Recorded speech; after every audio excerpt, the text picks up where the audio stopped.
ओम श्री परमात्मने नमः. श्रीमद्भगवद्गीता अथ द्वितीयोऽध्याय सांख्ययोग. श्लोक 11. श्रीभगवानुवाच अशोच्यानन्वशोचस्व प्रज्ञावादश्च भाषसे. अशोच्यानन्वशोचस्व प्रज्ञावादश्च भाषसे. गतासु न गताश्चुश्च नानुशोचन्ति पंडिता. गतासु न गतासुश्च नानुशोचन्ति पंडिता. अशोच्यानन्वशोचस्त्व प्रज्ञावादश्च भाषसे. गतासु न गतासुश्च नानुशोचन्ति पंडिता. अर्थ: पुरुषोत्तम श्री भगवान म्हणाले, पंडिताप्रमाणे बोलताना तू जे शोक करण्यायोग्य नाही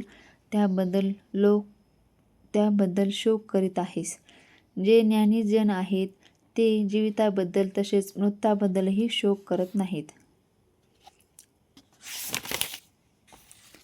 अर्थ तात्पर्य: भगवंतांनी तात्काळ गुरुपद स्वीकारले आणि आपल्या शिष्याला अप्रत्यक्षपणे मूर्ख म्हणून खडसावले.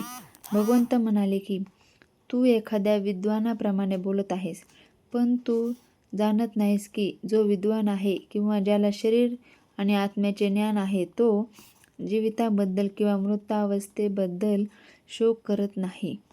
पुढील अध्यायामध्ये सांगितल्याप्रमाणे जड व चेतन आणि उभयतांच्या नियंत्रकाला जाणणे म्हणजेच ज्ञान होय. राजकारण आणि समाजशास्त्र यांच्यापेक्षा धार्मिक तत्त्वांना अधिक प्राधान्य देण्यात यावे असा अर्जुनाचा युक्तिवाद होता. पण त्याला माहीत नव्हते की धार्मिक तत्त्वापेक्षाही जड प्रकृती, आत्मा आणि परमात्मा याबद्दलचे ज्ञान हे अत्यंत महत्त्वपूर्ण आहे आणि या ज्ञानाच्या अभावामुळे त्याने महान विद्वान व्यक्तीचा आव आणायला नको होता. वास्तविकपणे तो विद्वान नसल्यामुळे जे शोक करण्यायोग्य नाही त्याबद्दल व्यर्थ शोक करीत होता.